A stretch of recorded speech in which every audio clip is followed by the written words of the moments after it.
J'évalue les mercatos de Ligue 1, épisode 11, et aujourd'hui on se retrouve pour le mercato de l'OGC Nice. Pour vous résumer, le mercato de l'OGC Nice, on a au niveau des arrivées Isaac Hanson, Yevan Diouf, Carlos, Opong, Abdul Samed, Bernardo, Ba, Gouveia, Van Hout, Nguene, Koutoun, Koulibaly, tandis qu'au niveau des départs, on a ceux de Todibo, Guessant, Bouka, Boanani, Laborde, Rosario, Viti, Ilié, Amraoui, Baldé, Orakpo, Camara, Boulendi, Nanju, Raimi et Doumbouya. Alors, je vais être assez simple, assez rapide. Pour moi, la gestion des finances de l'OGC Nice sur ce mercato a été de 5 sur 5, parce qu'ils s'en sortent quand même avec pas moins de 30, voire même 40 millions d'euros de bénéfices sur ce mercato, avec des grosses ventes donc de Todibo, de Guessant, de Boanani, de Laborde ou encore de Bouka.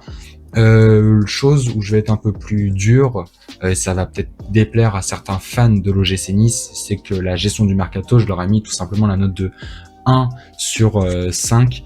Dans un effectif de l'OGC Nice qui a quand même pas mal de joueurs blessés, où les joueurs restants, après tous les gros départs que je viens de vous dire, sont sur une pente un petit peu descendante, où même les joueurs bons actuellement de ce club sont blessés ou même partis, et je trouve que ce mercato a été très mal géré parce qu'il y a peu eu de véritables remplaçants.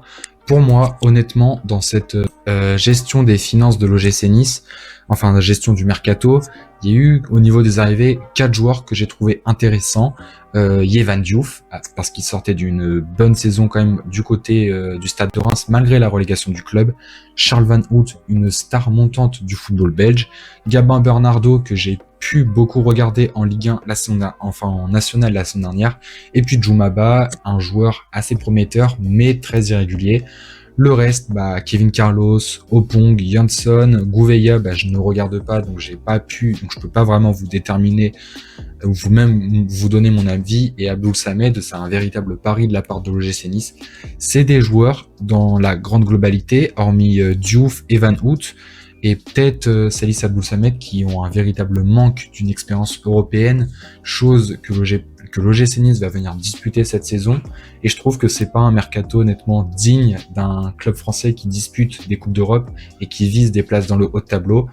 Donc j'ai peut-être été un peu dur, mais je leur mets la note de 1 sur 5, et ceux qui sont pas vraiment d'accord, venez débattre dans l'espace commentaire. De toute façon, cet espace est fait pour ça. Mais moi, du coup, j'ai noté 6 sur 10 le mercato de l'OGC Nice.